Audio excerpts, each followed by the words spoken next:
नमस्कार मित्रांनो, आज आपण बनवणार आहोत मंचुरियन।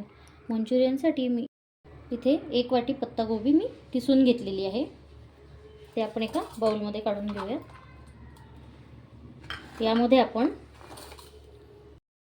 यामध्ये आपण इथे मी आलं लसूणची पेस्ट काढलेली आहे, ती आपण यामध्ये घालून घेऊयात।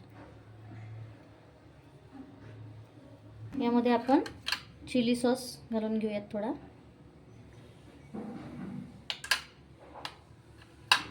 सोया सॉस,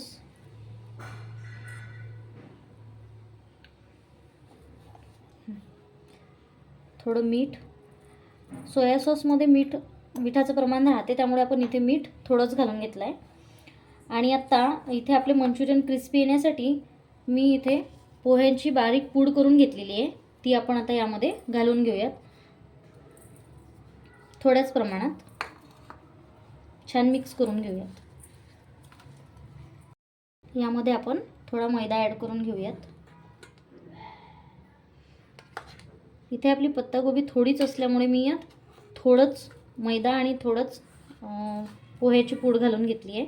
आणि हे आपण छान मिक्स करून घेऊयात। यामध्ये पाणी ॲड करायचं नाही आहे, कारण आपली पत्तागोबी त्यानंतर त्यामध्ये मीठ आणि आपण सोया सॉस वगैरे घातलेला आहे ना, त्यानेच याला छान पाणी सुटतं। हे मी छान मिक्स करून घेत आहे। इथे आपण छान हे मिक्स करून घेतलेलं आहे। आता आपण हे तळून घेऊया।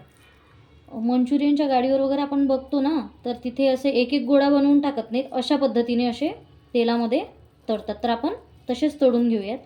हे पीठ हाताला चिटकू नये म्हणून आपण हात थोडा ओला करून घेऊयात आणि हे पीठ हातात घेऊ असं, आणि एक एक करून आपण असं तेलामध्ये सोडणार आहोत। इथे आपलं तेल जास्त करकरीत गरम नको आहे, लो फ्लेमवरच आपल्याला हे तळायचे आहे। इथे आपले मंचुरियनचे बॉल छान तयार झालेले आहे, क्रिस्पी झालेले आहे। तुम्ही बघू शकता, आवाज छान झालेला आहे। मंचुरियनच्या ग्रेव्हीची रेसिपी मी तुम्हाला नेक्स्ट व्हिडिओमध्ये शेअर करणार। व्हिडिओ आवडल्यास व्हिडिओला लाईक करा, चॅनलला सबस्क्राईब करा। धन्यवाद।